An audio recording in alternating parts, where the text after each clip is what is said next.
Hi everyone. My name's Stella Brutzer. You've just seen actually a rather glum picture of me. I should change that picture. Alex is always good at putting ones of him smiling. I don't seem to smile much. I think I do, but not in the pictures on the faculty websites.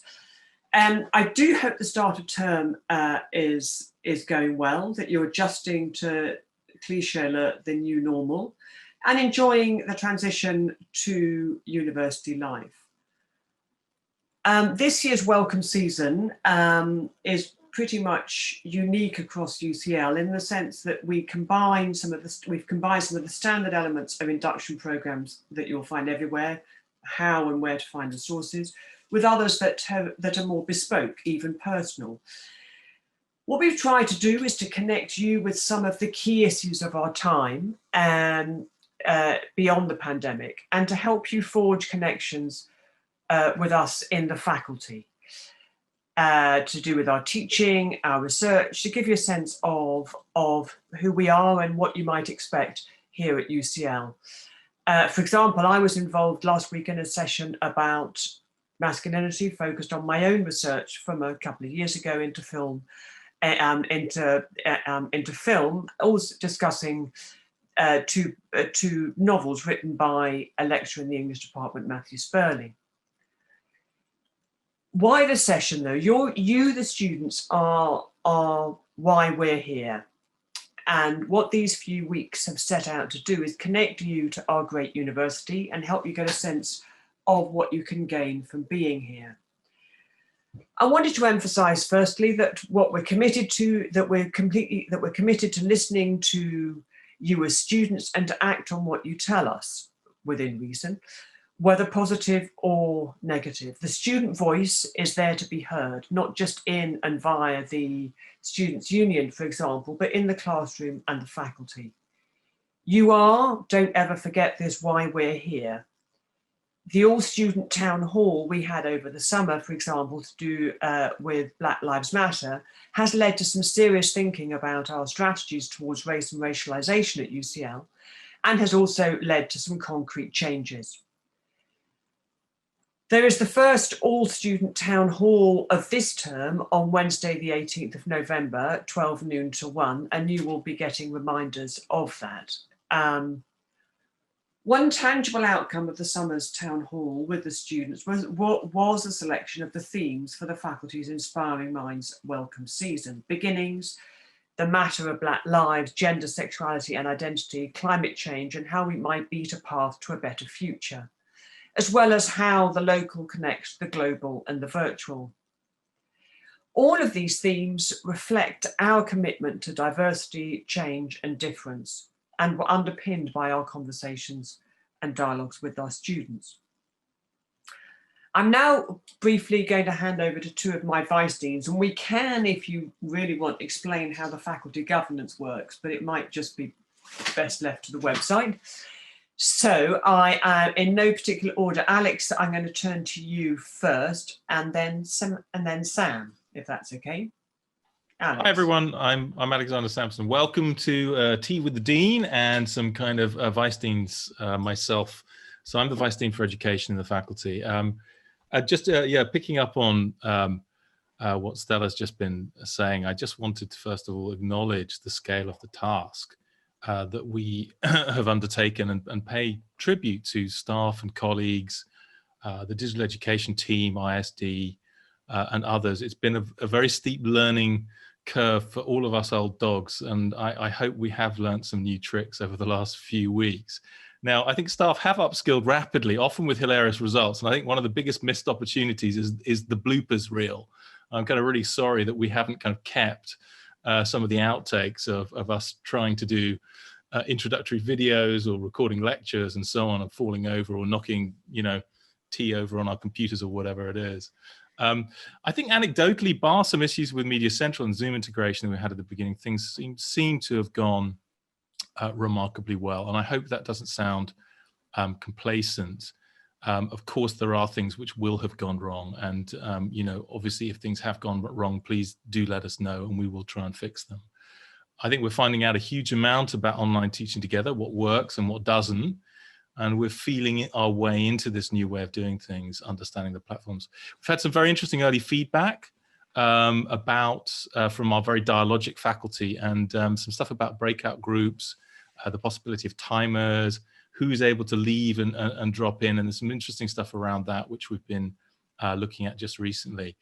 I think one of the big positives, actually, a lot of colleagues have mentioned that doing pre-recorded content has actually led to increased quality in the discussions in the actual live sessions. It's really been very useful, and I think, you know, the ability of students to listen back and really sort of soak up material by the, you know, because of the fact that it's there for you, has been really great. It's been a really positive, I think, contribution in a way to what we do. And I think we all recognize that. Having said that, there's another side to that, which is I think that there is a slight danger of, and I think we need to moderate the amount of time that you and we are spending on screen.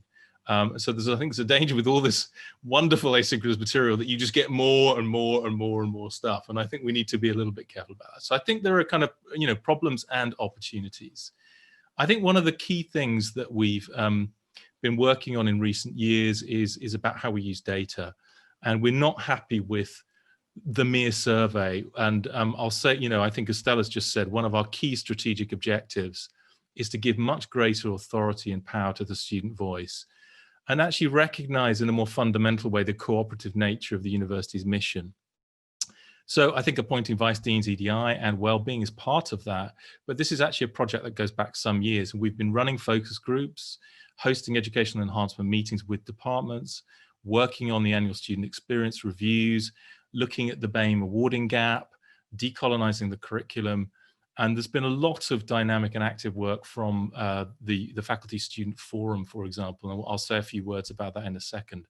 I think the main thing is that we're very keen to move from move towards a form of active listening. In other words, a way of listening to you and hearing what you have to say beyond the kind of survey, and beyond, in a sense, structured feedback, which somehow we as the institution determine. And so perhaps I'll finish with that, just to say that we are in the process of trying to think about how we can create sort of opportunities for active listening. Actually, one final thing I wanted to say. So one of the things I've been saying in general about universities, what's been really fascinating about this moment is the porosity of universities that this kind of this online gives us. And I think my hope is that it will impact on the political relevance and activism that comes out of universities going forward. And I hope that in some ways it will reverse what a trend I've noticed in recent years, where I feel that universities have become, neutered in some ways as advocates for social change. And I hope we can turn that around going forward. So that's it from me. I think I'll hand back to Stella to hand on to somebody. Yes, Sam, it's now over to you, Vice Dean Wellbeing. Thank you, Stella. Hi, everybody. Again, welcome to this tea session. I'm Sam, Vice Dean for Wellbeing, and also part of the Department of Information Studies, where I teach on the MA in Publishing. As Alex has said, this is a new role within the faculty, so I only started in it at the beginning of September. It's about supporting staff and students, so there's quite a lot of terrain to cover, as you can imagine. But I applied for this role because I really believe that any kind of community trying to take care of its members, acknowledging the different needs that everybody has, and trying to learn about the best ways to ensure people are happy and feel valued, has to be at the centre of any organisation. So this is very much for me about wanting to make a difference, acknowledging that we won't be able to fix everything, but that we can and we should try. I'm really proud that our faculty recognises the importance of wellbeing. We are the only faculty at the moment with a Vice Dean role dedicated to it. And especially in these strange COVID times, it's more vital than ever that we look after our own wellbeing and that of others. So there is plenty to do. It is a challenging year for everyone. So I'm trying to work with this role with departments and with UCL staff in student services and HR, as well as I hope with the Students' Union and external partners to try and find ways to help provide access to a range of support. So that's everything from more formal things like training to the more fun stuff that actually we've started through the Inspiring Minds programme. This is an opportunity for me to, again, say to students out there, we're open for ideas, so please do feel you can email me if you've got any ideas for developing any kind of activity around wellbeing. But to start with, obviously managing and working online and remotely from campus is a key area. So this is really what I'm trying to focus on this first term. But I am keen to cover more issues as the year progresses. So let me know what you think these should be and I'll try and work them in. So we were asked to reflect on how things are going so far. Well, there's no doubt at all that we are all finding challenges with the impacts COVID-19 is having on our lives, as Alex said. I mean, I would be horrified with the blooper reel that would come out of some of my attempts to do pre-recorded lectures. The cat features quite happily, quite many times in mine. But I have to say, despite the huge amount of change the start of term has seen everyone coping with, I've been massively impressed with the goodwill, patience and empathy that people have been showing to each other. I know one of the biggest issues is loneliness and a feeling of isolation, and that is tough. So just to reiterate, a couple of suggestions to make use of the Student Union events. For example, I know there's a postgraduate networking event on this evening. Lots of the societies are offering online events this year, which you can attend. And again, there are volunteering ops as well, which are also, a lot of them, online. So there are different ways that you can connect with people via the things that the Students' Union are doing. But please do also investigate and make use of the services available via student services, by UCL Cares, which has got, if you go on their website, there's just a plethora of different support networks and resources that you can use. And then you've got your own local resources via your departmental tutors, your student reps. And I just wanted to take this chance to thank the student reps, because the reports I'm getting back even this early in term from people are that the student reps are doing an amazing job. Both in sort of looking after their cohorts, but also feeding back information to staff. So we know we can respond to that. Connecting somehow, again, always it comes back to connecting with other people and how key that is. So please do get in touch. As I've said, the online teaching and learning for me has been a huge learning curve. But my own MA publishing class have been enormously tolerant and encouraging.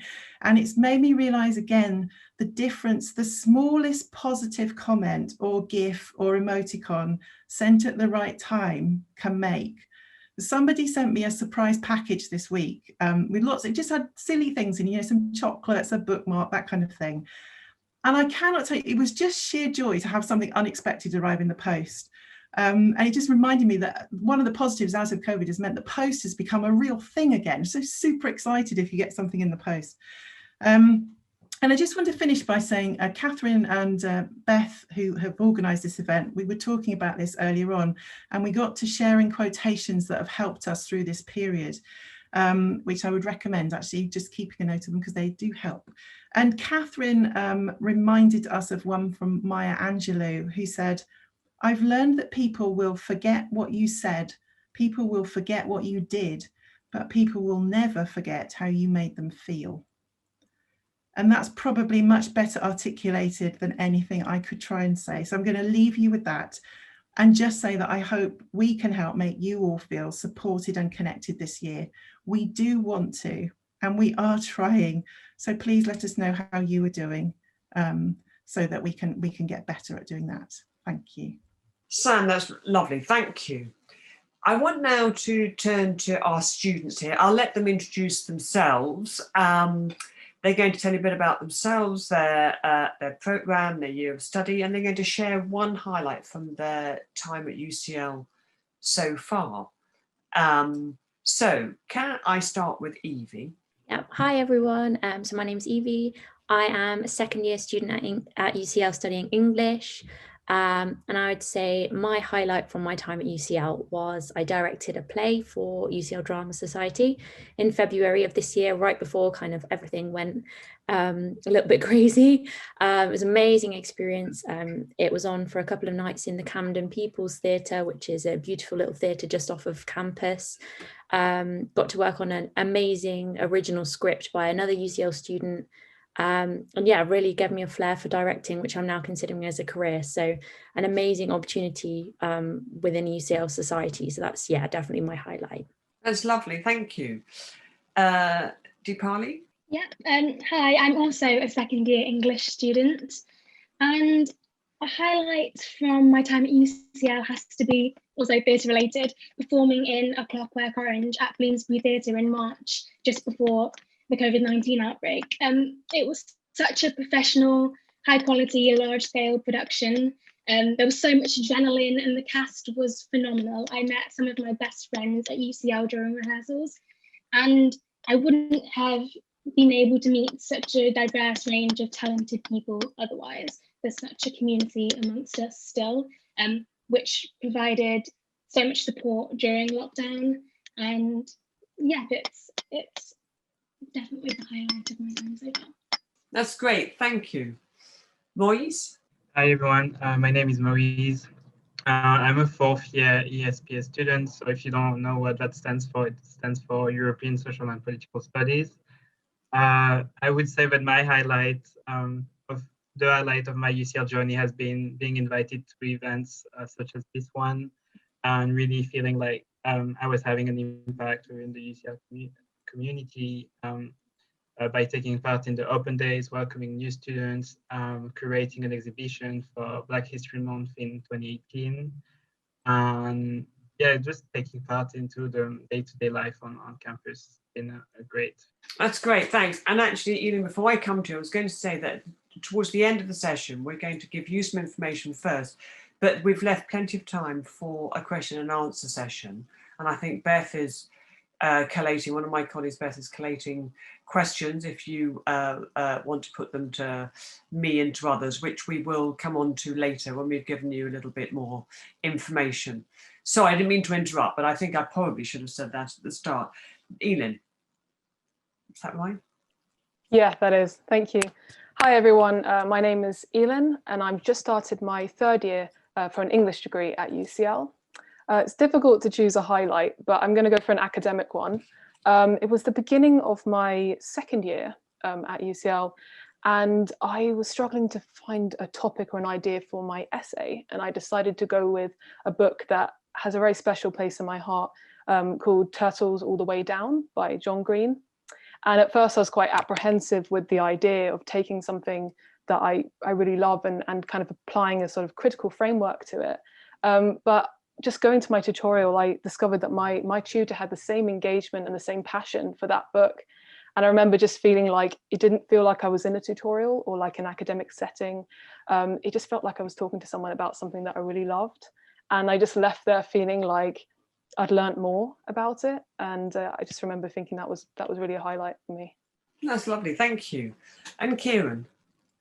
Hello everyone, my name's Kieran. I'm a second year PhD film student at the Centre for Multidisciplinary and Intercultural Inquiry. I'm examining the impact of propaganda in American post-war educational film. And I thought a memory from my time at UCL was sitting on a beach in Portugal at sunset with the surf club. And among us we were discussing between a physicist, a mechanical engineer, a molecular biologist, a medieval studies scholar, the journeys we were all about to take after graduation. And it struck me just how special that moment was of being able to share with such a wide variety of different backgrounds and interests and subjects, and how UCL was a place where you, despite your subject speciality, you could encounter people you may not encounter anywhere else in life. That's a great place to conclude those introductions. Thanks, Kieran. So now we're going to talk a little bit about how or in what ways you can get involved with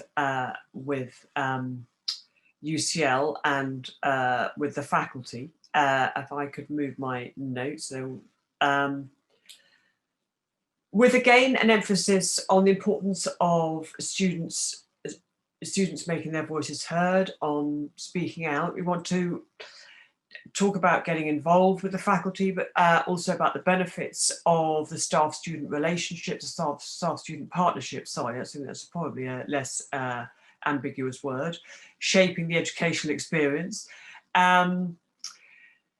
It's worth remembering that this experience is not only useful and rewarding whilst at university, but is also potentially immensely attractive to any future employers. About, these kind of enrichment activities are what, when, I know you're at the beginning of your journey, but when you're towards the end, you'll start formulating a CV if you haven't already done that for other things. And these are all the things that hopefully will enrich your time here, but will also give us flavour, give a sense of the person you are, not just as an academic. So, Alex, I think you're going to say a little bit about UCL Changemakers and about the student reps and the departmental structures. Sure. Yeah, I've been asked to say a few words about student representation. So yeah, all programs, departments and levels from UG to PGR appoint student reps to advocate on behalf of the student community. Typically, we have about 100 student reps in the faculty. It's a really, really big group, and they're so important. And they are, as someone has said already, absolutely fantastic. So on the kind of bottom level, perhaps we have reps who bring to the termly staff student consultative committee meetings, and they may be more often than that, depending on your department, any problems that crop up. We then have lead reps who represent larger groups of students in the faculty student forums. And these in recent years have set the priorities and proposed projects for the education teams to focus on that year. So I wanted to just talk about a couple of quick examples. Sadly, the incredibly active and brilliant group that we had last year crashed headlong into a global pandemic, which was slightly unfortunate just as we were getting going. But they came up with a couple of fascinating proposals last time, some of which have already been picked up on. So one of the kind of things they were interested in were hidden course costs. So for example, if you do, a practice-based degree or program, there are bits of equipment you may have to buy for yourself, and how explicit are we about what needs to happen? And, indeed, Kieran has just mentioned trips abroad, for example. We have a lot of language students who go on the year abroad. What does that cost, and what are the mechanics of that? So there's actually, just before the pandemic, there's a task and finish group that was set up to look at that issue about how transparent we are and making it entirely clear what the hidden course costs might be for particular programs. Another one was transparent finance. How does UCL spend your money? What are the priorities? And can we perhaps give you some kind of budgetary control whereby students might be able to kind of vote on or decide what the priorities are for spending. So we're not going to hand over complete financial control, but I think, in a symbolic way, where there are bits of sort of bits of money, it's really interesting, and I think important actually that we hand over that responsibility to you guys to decide what to do with it. I've asked to talk about the Changemakers project. So Changemakers projects are basically staff-student partnerships. So the individual projects you can bid for between £450 and £700, and the deadlines for those proposals are the 16th of November, so that's coming up quite soon, and then the 22nd of February. So I've had one of those grants myself, and it was transformative of my practice. It allowed me to do something which I'd never thought I would be able to do, which is to film effectively short scenes from the plays that we were studying, and kind of use that as part of the assessment. But that involved putting some things in place, and it was very helpful to have that. There are bigger Changemakers projects at a faculty level, and I just wanted to highlight a couple of them. The most recent two that we ran, you get £1,500 for those, and that's decided on in the faculty student forums. So it was about digital assessment was the first one, and decolonizing the curriculum was the second one. And I just wanted to talk very quickly about the first one. Was absolutely fantastic. The header quote that they had on their report, the report that they produced was, "You've been living through a fundamental transformation of knowledge, And yet the modes of communication you've learned and explored at university, the essay, the article, the scholarly monograph, belong to the world that came before. So that was the header quote of that report from the summer of 2019. Now, unfortunately, of course, the global pandemic has slightly got in our way of pushing forward with that agenda, because we've been digitally upskilling in a completely different sense since then. But it's very much in our mind. And of course, everything that's happened feeds into that very same agenda. So as soon as we turn our attention back, it's going to be much easier in many ways for staff across the board to support and kind of inculcate those digital skills that students are going to need in, once they leave university. So that's very much part of the transformation change project that we're involved in. Decolonize, there was an incredible festival that my counterpart Caroline Garay put on in SHS. They had some wonderful speakers, and certainly we've committed this year in A&H, we are going to be running a series of curriculum workshops whereby we are going to require all departments to engage and look at very, very closely indeed all of the curricula that they teach, the way in which everything is framed. And of course, we're looking at how we're going to incorporate and work student input into that process. So, watch this space. So the message is clear. We want your input in a genuine and authentic sense as possible, in a way that goes beyond, any sort of sense of simple compliance. Students are reshaping UCL for the better. And I think this is a moment to seize that agenda and see what it's possible for us to do together.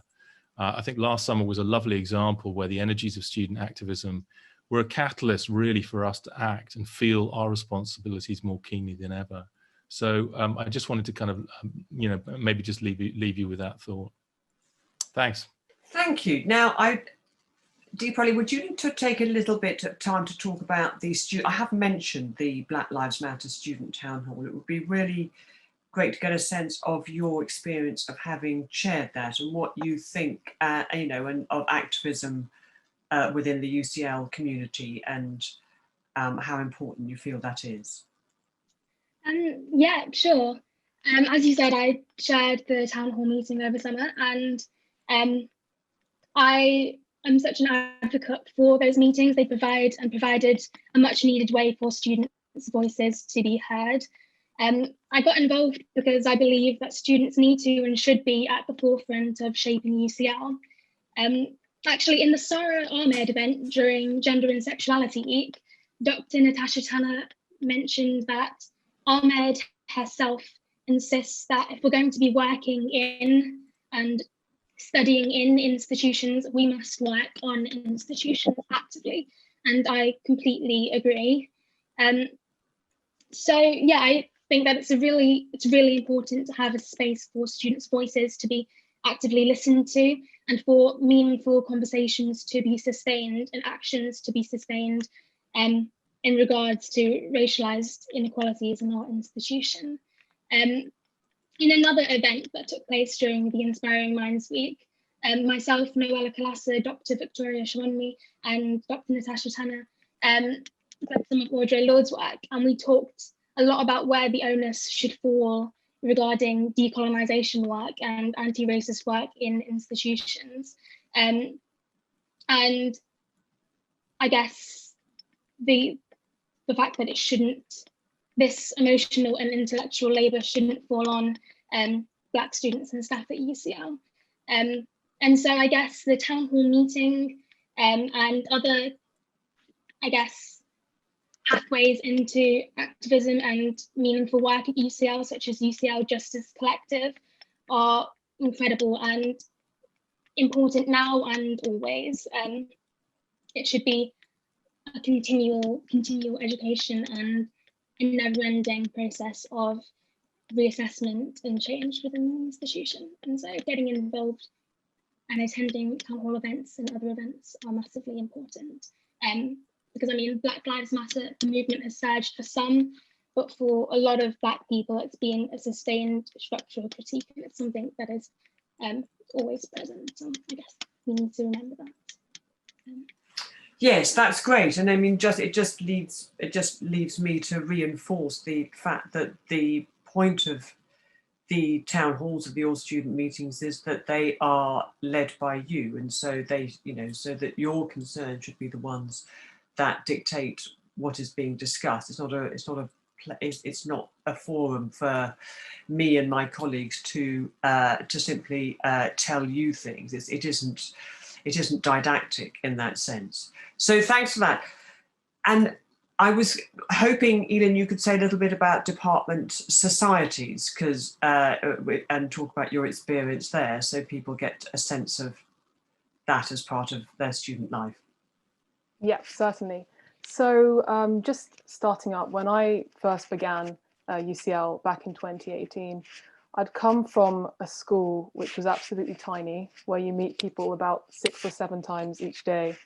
And the kind of prospect of there being over 250 different societies at UCL was very overwhelming for me. I didn't know where to begin or really where to turn in that. And I think the first thing that I always say is look at the thing you're really comfortable with, like your skill or sort of passions that you have outside your degree. So I decided to have a look at UCL English Society and Music Society, for example. So for the Music Society, I decided the kind of daunting task, I think, of auditioning for something first, which was the UCL Symphony Orchestra. And what's really nice through that was, because I was really shy then, I was able to kind of communicate through music. That sounds very poetic, but just sort of the idea that through joining all these different societies, you're able to meet people across all these different disciplines. And I think that's really important, having your group of people that you have in seminars and, you know, your sort of people in your department, but then having people as well outside of that. And from that, I decided that I kind of had the confidence to sort of take on the role of being the president of the UCL English Society this year. And it's been such a fantastic opportunity to get involved with some really dedicated people. We have such a wonderful committee, and it's a great way to like learn skills in all these different kind of areas. Like, I think coordination is the one you learn the most, like sort of coordinating all these different aspects of a degree. So of a society, like, for example, the financial side, or sort of promoting events. And I think one thing during the pandemic that sort of came into our mind is, how do we sort of use technology and make people feel comfortable who might feel quite shy in participating? So we've been thinking about different plans about how can we make people feel comfortable in having their voices heard through these different platforms. And so being quite bad at technology myself, it's kind of forced me to look at these different ways of communicating and different platforms.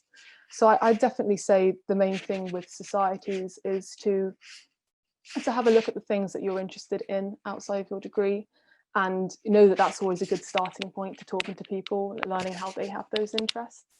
And then just looking at sort of if you want to sort of feel a part of these different societies. And also the nice thing about it is that I think we all kind of in the committee feel closer to kind of communicating with our department through this, because we have meeting with the head of our English department about sort of different events that we may have as well, and just coordinating with them as well. So I think it's just a great opportunity to learn on these different skills.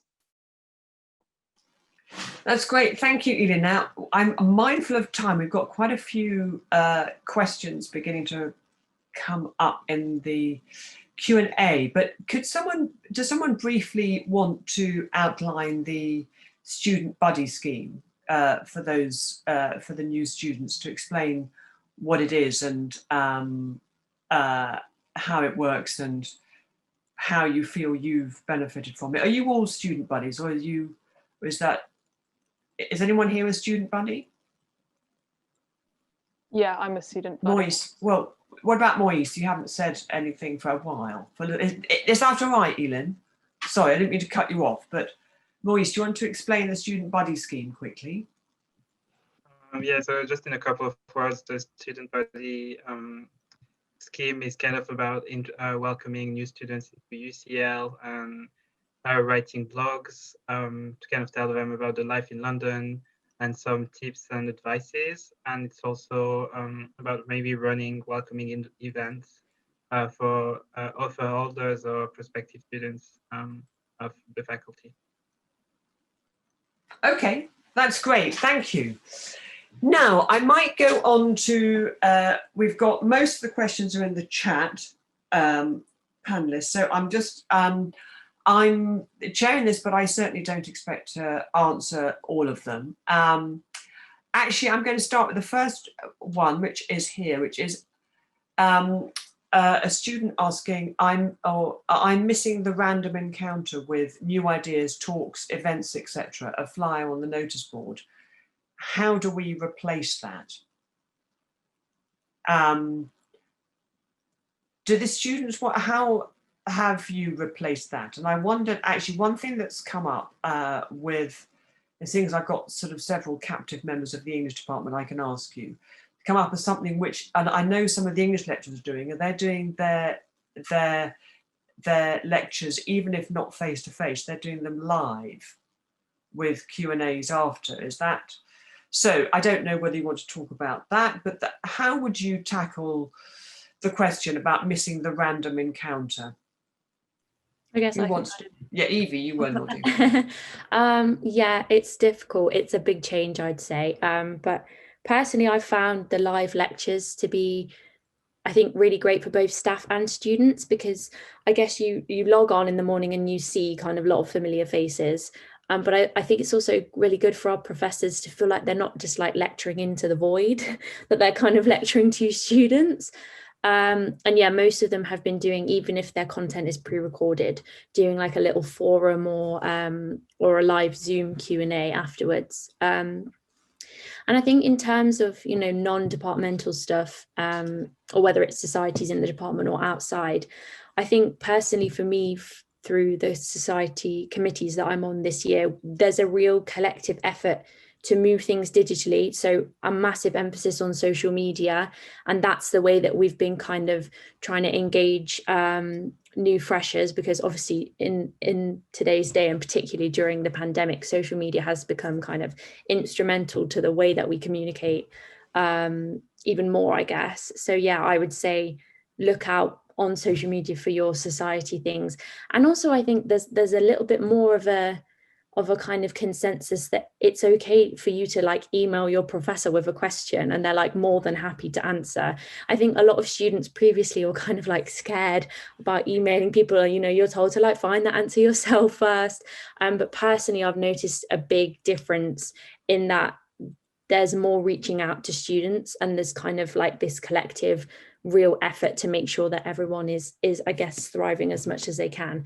So I would say to students, you know, if you have a question or you have something that you want to discuss, just put yourself out there and you know, ask your professor or ask fellow students. I think obviously in the online space there's just a little bit of being brave and, you know, putting your hand up in a Zoom class or kind of sending that email, but I'd say, you know, don't be afraid and I guess just kind of make the most of this new setting. Yeah, I think that's very, I think yes, there are things which we miss and which we've lost, but that think also about the things that are now opportunities. I mean, for example, the you know, question and answer sessions at the end of a lecture. If you're in a physical lecture theatre, that's not possible because there's the next person coming in wanting you to get out as quickly as possible so they can start. So if you're miles away and having a conversation whilst you walk back to the department, you might be able to ask a question then. But there is a certain freedom in that. I know it's not exactly the same as the chance encounter, but there is, you know, there is something, I think, which has been gained, you know, in a bit of this, I think. We have the second question we've got is, we're asked, please could you outline how you have made it easier for students to access their learning this year, giving specific examples. So this sounds like an exam question. It's going to be, I'm going to fire that one at you, Alex, as the Vice Dean Education, and then perhaps students might want to also talk about it from the other side. So how have we made it easier for students to access their learning?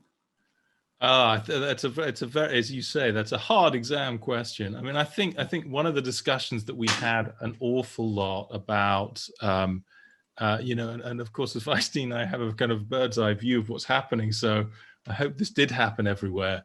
But we talked a lot about communication statements. So one of the things that's written into the Connected Learning Essentials, kind of Moodle template is the idea that all courses should have a communication statement so that students can know where to find out the things that they need.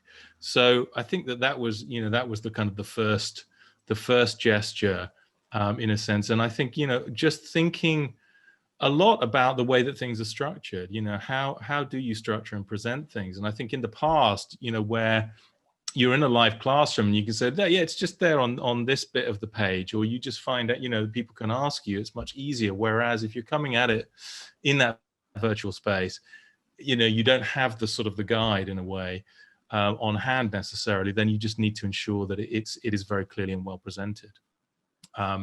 I don't know, sorry, the specific learning opportunities, if I can talk about the, some of the things that I've done. I mean, so I have, in all of my courses, I have 3 sections. So I have the kind of essential readings, the things you're supposed to have read, then the things you're supposed to have watched or listened to.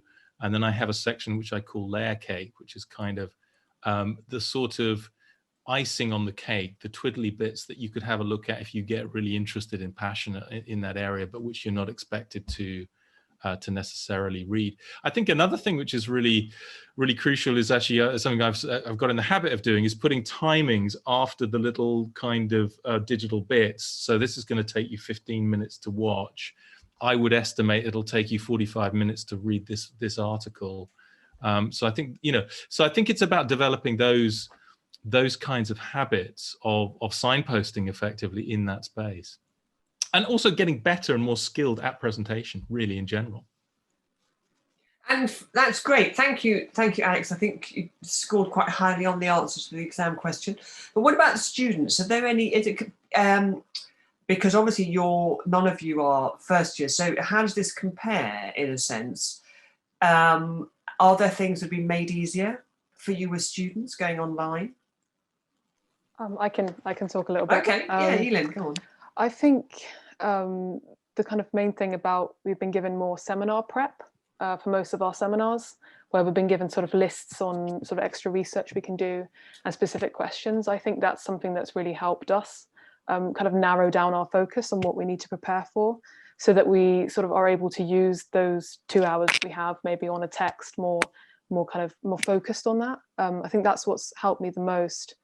But otherwise, I think the Moodle system makes everything feel centralized, knowing that it has all the information for our degree and sort of having specific sort of the timetable up and being able to sort of communicate through that. There's also this appointment scheduler that we can do where we can book in a sort of appointment with a staff member to discuss something. I know we have that for example, our Shakespeare course, and that sort of is supposed to replicate that sort of corridor discussion, I guess, that you would usually have.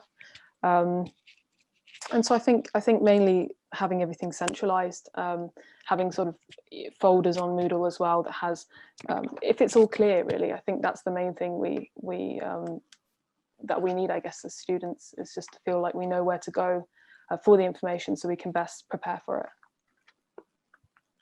That's great, thank you. And this sort of feeds in, sorry, Kieran, did you want to? I just wanted to add to that a lot of the asynchronous offerings, especially we have in film studies, has allowed students to really create their own time frames around their learning. So with the recorded lectures as well as the film viewings, you can structure your day and your week more suited to your needs, really, and what that, the times that you're going to be better at learning, better at studying, or have an opportunity to focus in on when you need. So it's really, I think, sort of democratizing the learning process for the students. You can take more control over your own learning environment. Yes, now I'm going to go slightly out of order because there's a question here, Kieran, that picks up from that, which is there any help or opportunities to guide how an undergraduate, student can do research? And one thing which has come out this week is really interesting is that, and we're going to have to work with this, is from several students worries that they don't understand, that it's not clear to them how much work, when they can stop working, when they can stop preparing, when they can stop listening to a lecture because it's online and always available. They feel, should I watch it 2 or 3 times? Should I? And at least if they're doing it, even the live ones, they're there recorded. But at least when you know, you only do that once if it's all face to face. So that's actually quite an interesting one. So what advice would we give? I think it's great that, you know, there are, how long it's going to take you is there, but we don't expect, I mean, correct me if I'm wrong, but I don't think we expect you to work harder because it's online. We can work more flexibly, but we don't, you know, the engagement is equal, as it were, to the other one. Are there any other guides that we can offer? I know it's early days for guiding, especially first-year undergraduates, to how much research they should do around their subject.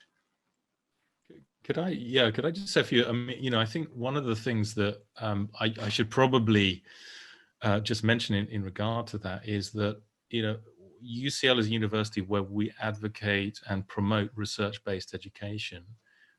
You know, the idea of that is that, you know, all students at every kind of level from the outset really should be doing research as the form of learning. So learning through inquiry, learning through experience, learning through doing, as opposed to simply absorbing or being kind of given, you know, information. And I think that's been one of the things we thought about a lot in this faculty, is that, you know, because our subjects are dialogic, you know, that it's not like we give you kind of, you know, here's the information or here's the knowledge. You know, the knowledge is something that we discuss, you know, collectively and collaboratively, and it exists between us. It doesn't kind of exist in any one space. So I think, you know, I think it's one of those really difficult questions to answer for us in the sense, but, you know, what I would say is you have to step away from the screen, you know, sooner or later. You know, you have to go for a walk. You have to get away from that. And I think also, you know, pursue your passion. You know, if you want to fall asleep halfway through me wittering on about, you know, something, particularly if it's asynchronous, it's fine because I won't be offended. You know, so I think, you know, you've got to kind of just really think sensibly about how much time you have. And you know, academics, we're here to help. I mean, if you want to follow up or pursue, you know, a particular line of inquiry or an interest or a passion of yours, you know, we will certainly do a very level-headed best to point you in the right direction, to recommend books that we've liked and loved, and you know, to show you how, you know, to use JSTOR or the Web of Science or some of the other indexing databases to get you to the really detailed, specific things that you want to kind of you know, follow up and learn about. And again, I think, you know, I think we have things to learn from each other. We may understand perhaps the sort of landscapes, the information ecosystems of the academic world to some extent, but then I think perhaps you guys understand other aspects of the digital realm, that, you know, how to find stuff there which we could probably learn from. No, that's true. Now we've got quite a tricky question here. It's an even trickier exam question. How do you really feel about online teaching? It follows on. Please do let your guard down. I don't feel as though I'm part of a whole. So, Sam. I'll bail Alex out because so I'll say something. So I think I've already said in my initial bit, it has been, for me, quite terrifying at times. I think, you know, no matter how much over the summer we've prepped, you know, you go to all the training sessions, you absorb all these different information, you know kind of what you've got to do. It still doesn't prepare you for when that session goes live and you've got, you know, 70, 80 students on 4 screens of Zoom. You can't even see them all. You know, you're on mute. You know, you can't share your screen. The first couple of weeks of term have been a real challenge, but I think the thing to remember is we are all in this together. So, you know, it does connect to the answer to the last question. You could flip that and say, for us as lecturers, it's also about knowing when, you know, we have those same anxieties too. When is enough information on the Moodle page enough for that session?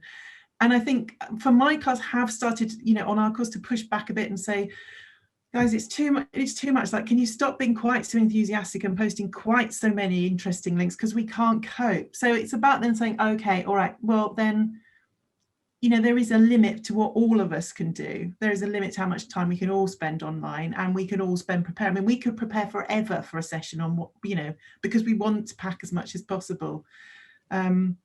So we're learning to coordinate with each other, for instance. So it's just not, you know, it's not just acknowledging that students aren't just doing my module, but also doing other modules that week. But can I coordinate with my other colleagues to make sure that we're not plonking, you know, 20 hours of prep work on one day through several modules? So it's things like that that we're learning about. It's a lot of learning. Yeah, Alex. Yeah, I wanted to add to that. I think you know, for me personally, I love it. Absolutely love it. I've really enjoyed it. And you know, we've told, and I as Vice Dean have advised people not to do 2-hour-long live sessions, but I've done a couple and they haven't dragged at all. It's been really fun. I think what we're all slightly terrified of is the silence. And I think there's, you know, talking about that business about the serendipity of running into people and little conversations. And I have this a lot, that I start having conversations as meetings are starting, and then you're kind of suddenly aware that there are 70 people listening to, you know, this private conversation. So there is something about, again, the kind of way that the digital reconfigures the relationship between private and public, which is quite weird. And I think we you know, I think there's work we all need to do, you know, getting used to it. And I think, you know, the downside obviously is that if you're particularly in a big room, as Samantha's just described, you can't feel it in your bones how you're going down. You know, it's like when you're on stage and you can just feel if you've got the audience or not. And I think that's that, you don't get that feedback when you're sitting in front of a computer screen.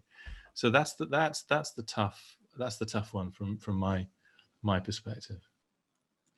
And perhaps asking a student, because that is quite, you know, when you're kind of giving a lecture live, well, face to face, you can tell, yes, if a point you made is just not being understood for whatever reason, you've explained it really badly, or it seems to be too easy and people know it already, you can sense that, so you can respond to that. Are there any examples in which you've seen that already happening online? Is it possible to replicate that kind of interaction? Have you found that possible? Or is it too early to tell?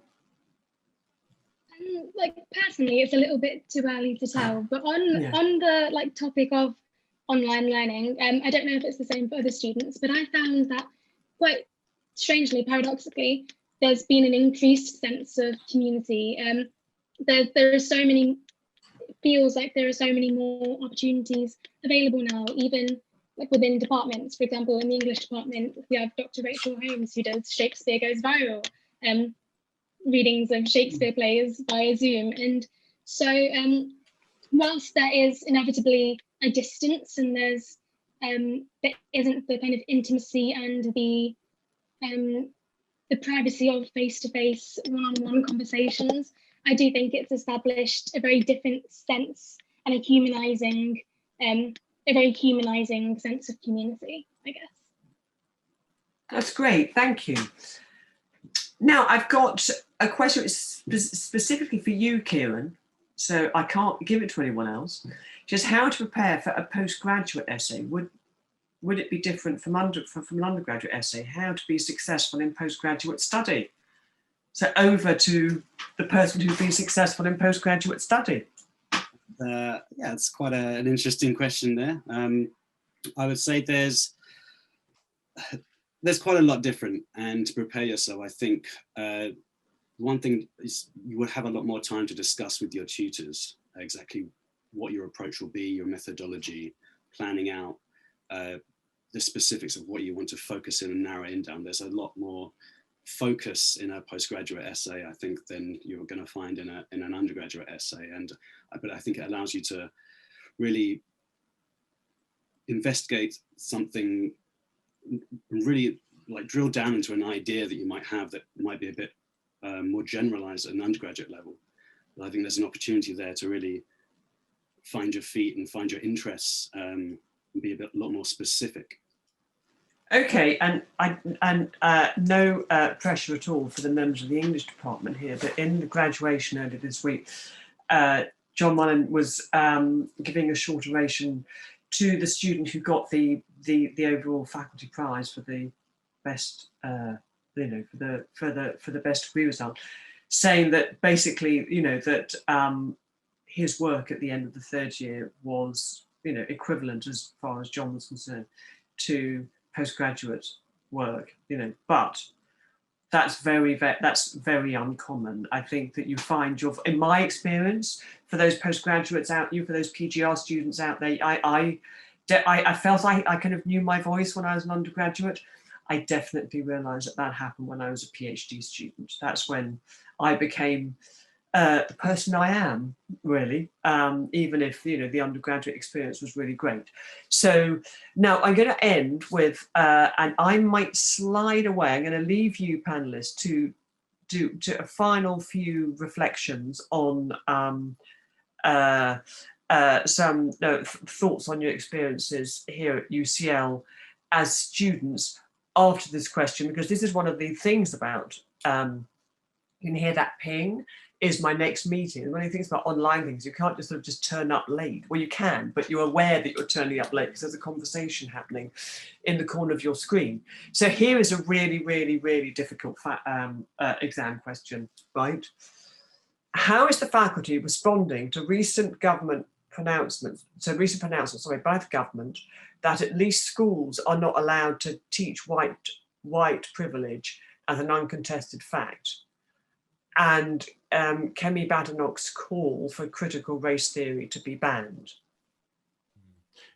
Could I take that first, Stella, and then maybe we could ask others to come in. So I think the first thing to say is that we teach white privilege as an incontrovertible fact, and critical race theory is a kind of central part of what I do and what many colleagues do. And something that is kind of, it would be impossible to kind of excise from the UCL body.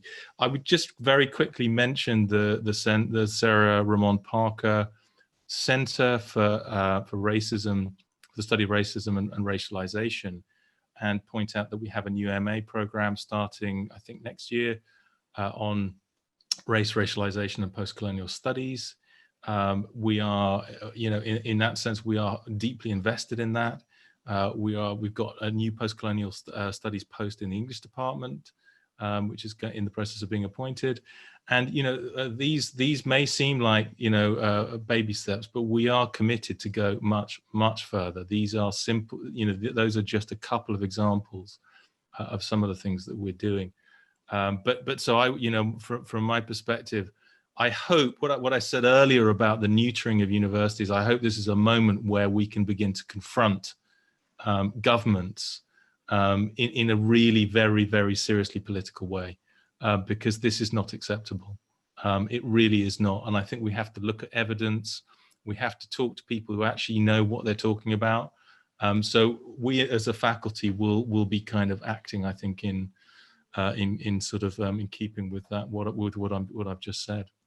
I think that's really key, and I don't think,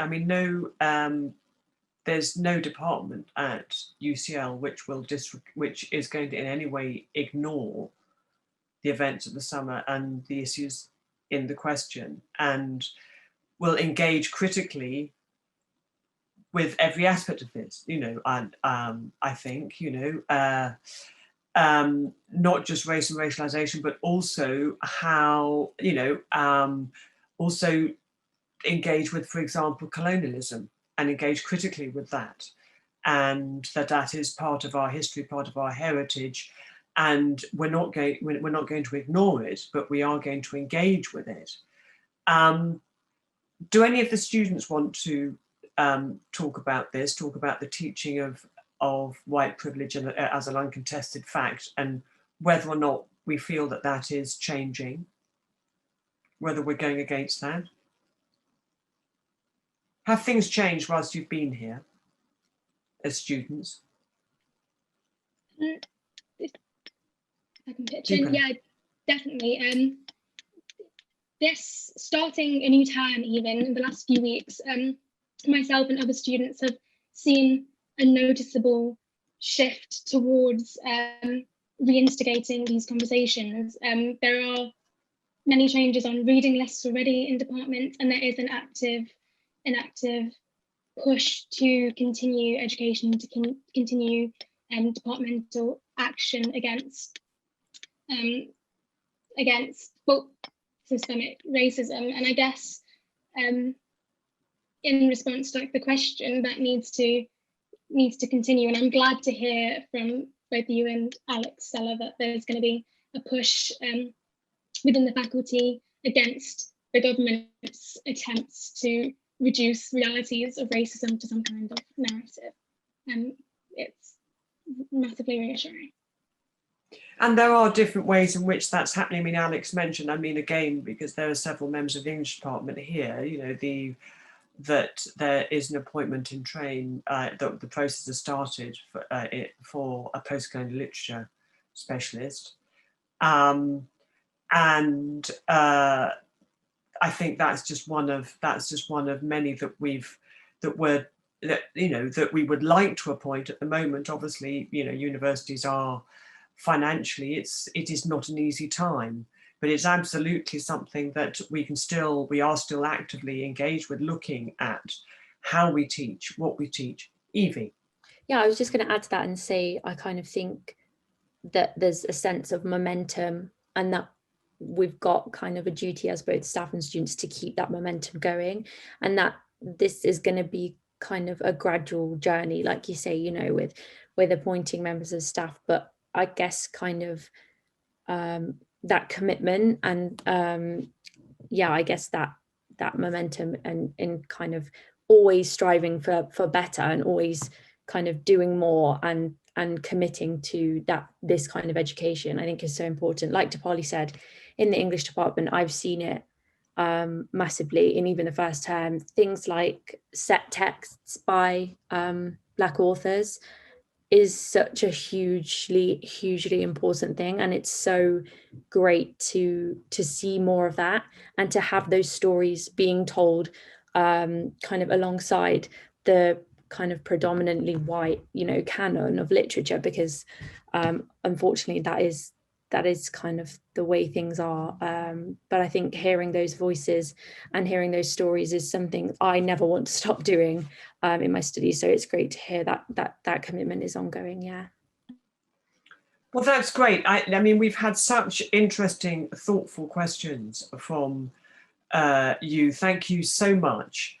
And that, thinking of that, I really hope this is a dialogue that will continue into the town hall meetings, but also that I do have weekly student office hours. I mean, I know some people don't, find that a bit daunting. I don't know, going for, with a question. But if there's something which you don't feel is appropriate to ask your tutor, or something which is a wider question, some of these are broader questions, by all means come to me for that. I know it's a virtual door, but my door is open. But I have, so please do avail yourselves of that. I'm going to have to scoot out, but can I leave? Can I say welcome, hello to those of you I can't see? Thank you ever so much to my fellow panelists, and I'll let you very ably wrap up with some final thoughts, if that's okay. All right, see you all soon. Great to meet you.